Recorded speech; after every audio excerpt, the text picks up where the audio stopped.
The rain pattered against the floor-to-ceiling windows of TechFin Solutions headquarters, matching my mood as I watched CEO Mike Peterson pace behind his mahogany desk.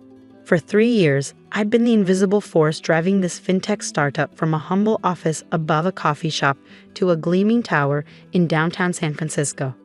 Now, watching Mike's reflection in the rain-streaked glass, I could see the betrayal coming. "Alex, we need to talk about the InvestSmart app launch," Mike began, his practiced CEO voice carrying that false note of concern I learned to recognize. At 35, he looked every inch the Silicon Valley success story. Tailored suit, perfect hair, and a smile that had charmed millions from investors. I remained silent, already knowing where this conversation was heading. "The board has some concerns," he continued, settling into his ergonomic chair. "They feel the direction you're taking with the AI algorithms is too risky. We need to make some changes." I almost laughed. The board's concerns had nothing to do with my algorithms.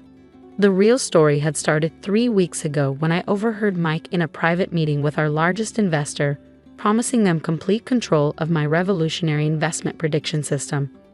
A system that had taken me 3 years to perfect. "What kind of changes?" I asked, keeping my voice neutral. Years of being underestimated had taught me the value of appearing calm, even when your world is being pulled apart. Mike leaned forward, his expensive watch catching the fluorescent light. "We're bringing in a new development team. Jeremy Kingston from Goldman Sachs will be taking over as CTO. Your role will be redefined." Jeremy Kingston, the same man who tried to poach me 2 years ago, offering triple my salary to jump ship. I declined, loyal to what I thought was my company, my vision. Now I understood why he'd stopped pursuing me. He'd found an easier way to get my work. "Redefined?" I echoed, watching Mike squirm slightly under my steady gaze. "Look, Alex," he sighed, dropping the corporate speak, "you're brilliant with code, nobody denies that. But taking this company public requires a different kind of leadership. Someone with the right presence." Presence. That was code for someone who looked better in press photos. Someone who attended the right schools. Someone who could charm investors over golf instead of impressing them with actual innovation. Someone like Mike. "The separation package is generous," he continued, sliding a folder across his desk. 6 months' salary, health benefits, and of course, your original shares are intact, though they'll be diluted in the upcoming funding round. I picked up the folder without opening it. "And the InvestSmart algorithm?" Mike's smile turned cold. "That belongs to TechFin. You signed an ironclad IP agreement, remember? Everything you developed here is company property." I did remember. I also remembered something else. Something that Mike, with all his MBA wisdom, had never bothered to understand about truly innovative technology. "Of course," I said, standing up. "Will that be all?" Mike looked almost disappointed by my calm acceptance. He'd expected arguing, tears perhaps, or empty threats. "Security will escort you to clear out your desk. Standard protocol, you understand. Oh, and we'll need your access codes. All of them." I smiled, thinking about the elegant trap I'd laid months ago when I first noticed Mike's increasing private meetings, the whispered phone calls, the way he'd started excluding me from investor presentations. "Check your email. I've already sent them over." Mike blinked, surprised by my efficiency. "Well, good luck, Alex. No hard feelings." I walked to his door, turned, and delivered the line I'd been practicing since I'd discovered his betrayal. Interesting choice of words, Mike. Luck is exactly what you're going to need. 20 minutes later, I walked through the lobby, cardboard box in hand, nodding to the security guards who'd watched me pack up 3 years of my life. In my pocket, my phone buzzed with concerned messages from my team. But I didn't respond. They'd understand soon enough. As I stepped into the San Francisco rain, I heard Mike's voice floating from the still open elevator. "Kingston? Yeah, it's done. No problems. Get your team ready. We announce the leadership change tomorrow, then fast-track the launch. The investors are getting antsy." I smiled, thinking about the complex web of code buried deep in the InvestSmart system. Mike thought he'd stolen my life's work, but he'd missed something crucial. In programming, as in life, the devil is in the details. Opening my umbrella, I began walking toward the BART station, mentally counting down. In exactly 12 hours, when the Asian markets opened, the first phase of my backup plan would activate. By the time Mike and his new team figured out what was happening, it would be far too late. The thing about building revolutionary financial technology is that you learn to see patterns in markets, in code, and most importantly, in people. I'd seen the pattern of Mike's betrayal forming months ago, and I prepared accordingly. Settling into the train seat, I pulled out my phone and sent one brief text to a number I'd been saving for just this moment. Green light on protocol winter. Execute at market open. The response came back instantly. Confirmed. Standing by. I leaned back, watching the city lights blur past the rain-streaked window, and thought about what tomorrow would bring. Mike thought he'd won, thought he'd secured his golden parachute at my expense. He had no idea that he'd just initiated a sequence of events that would shake the very foundation of his carefully constructed world. Tomorrow would be interesting indeed. The next morning, I sat in my favorite coffee shop across from TechFin's headquarters, laptop open, watching the chaos unfold through the financial data streaming across my screen. Right on schedule, at 9:30 a.m. Eastern Time, the first tremors of what I'd set in motion began to appear. My phone buzzed. A news alert from TechCrunch. TechFin Solutions announces leadership shakeup ahead of major product launch. The article featured a photo of Mike and Jeremy Kingston both smiling confidently, promising revolutionary changes to the financial technology sector. If only they knew what was coming. At precisely 9:45 a.m., my phone rang. The caller ID showed Lisa Chen, Goldman Sachs Investment Division. "Morning, Lisa," I answered, taking a sip of my espresso. "Alex, what the hell is going on?" Lisa's usually composed voice carried an edge of panic. The compliance team just flagged serious anomalies in TechFin's InvestSmart documentation. The entire $50 million funding round is on hold. I smiled, remembering the careful breadcrumbs I'd laid in the system's documentation. "Really? That's concerning. Have you spoken with Mike Peterson about it?" "He's not answering his phone," Lisa replied. "Alex, you know something. Talk to me. Check the algorithm's core validation protocols," I suggested, particularly the sections authored by the supposed development team over the last 6 months. I heard rapid typing on her end, followed by a sharp intake of breath. "These timestamps, these signatures. Alex, are you saying?" "I'm not saying anything, Lisa. The code speaks for itself." Another call beeped in. Mike Peterson. "Got to go, Lisa. Keep digging." I switched calls, putting my phone on speaker so I could continue watching the market data on my laptop. "What did you do?" Mike's voice was barely controlled fury. "Good morning to you too, Mike. Enjoying the new leadership transition?" "Goldman just froze our funding. The other investors are calling. The system's throwing up red flags everywhere."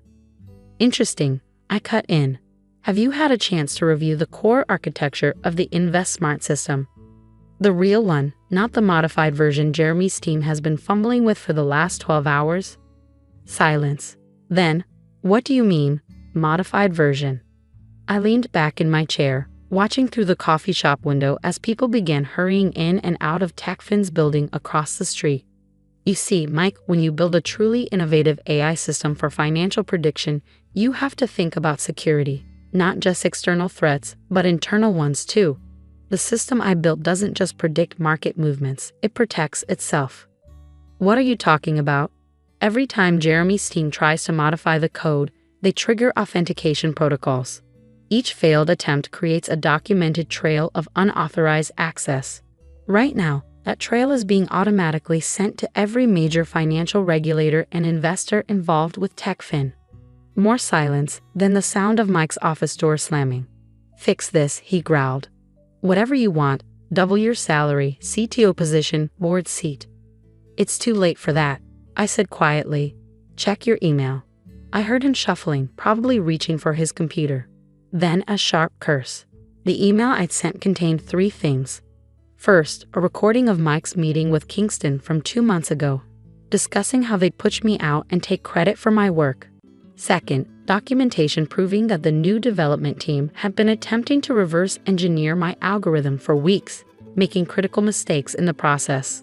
And third, most damaging of all, proof that Mike had been quietly selling shares while promising investors an imminent breakthrough. "You can't prove any of this," Mike said, but his voice had lost its confidence. "I don't have to," I replied. "The system itself is proving it." Every investor, every regulator, every tech journalist who matters in this industry is receiving automated alerts about unauthorized attempts to modify InvestSmart's core architecture.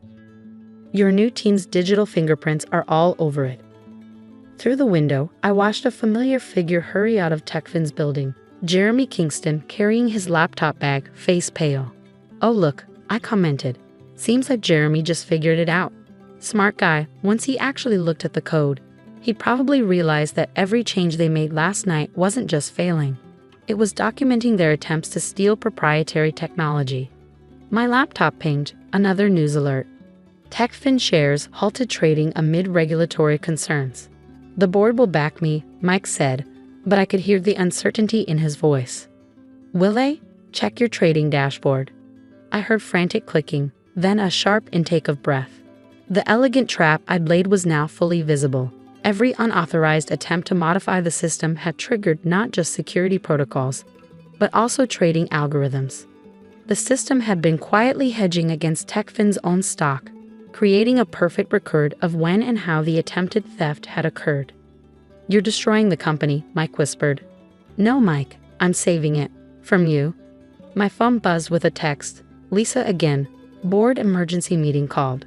They want to talk to you." "Listen carefully," I told Mike. "In about 2 minutes you're going to get a call from the board. They just received comprehensive documentation of everything that's happened.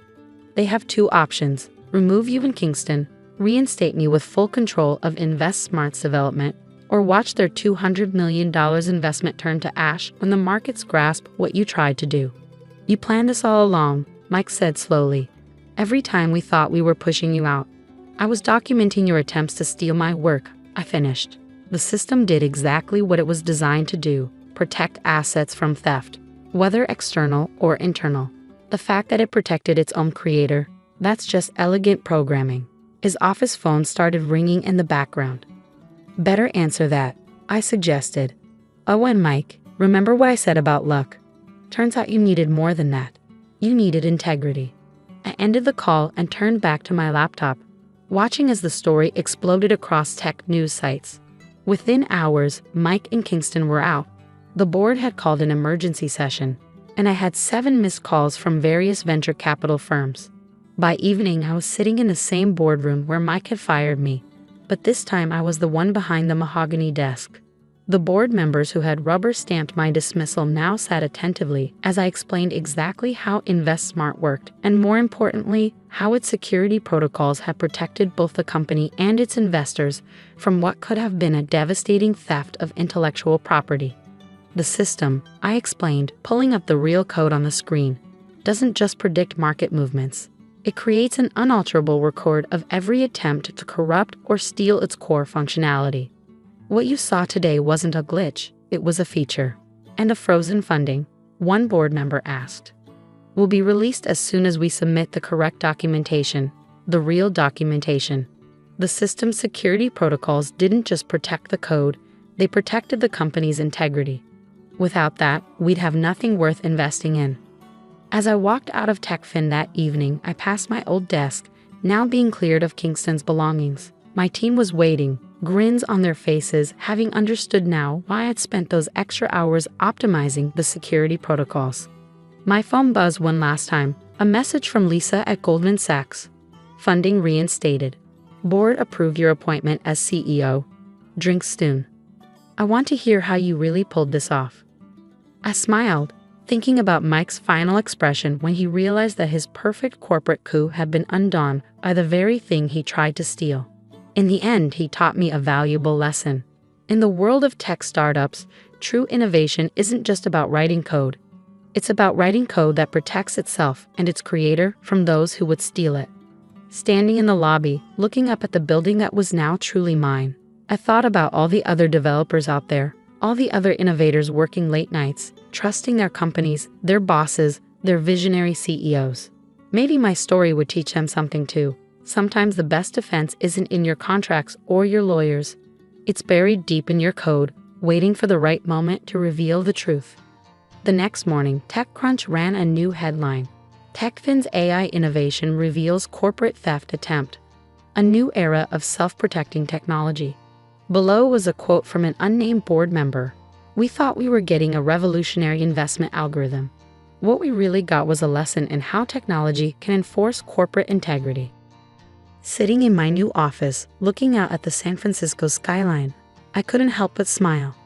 Mike had been right about one thing: taking the company public required the right kind of leadership. He just hadn't understood what kind that was. Opening my laptop, I began typing a new message to the development team. Let's build something they can't steal. Because in the end, true innovation isn't just about creating something valuable. It's about ensuring it remains in the right hands. And sometimes, the best way to protect your creation is to teach it to protect itself.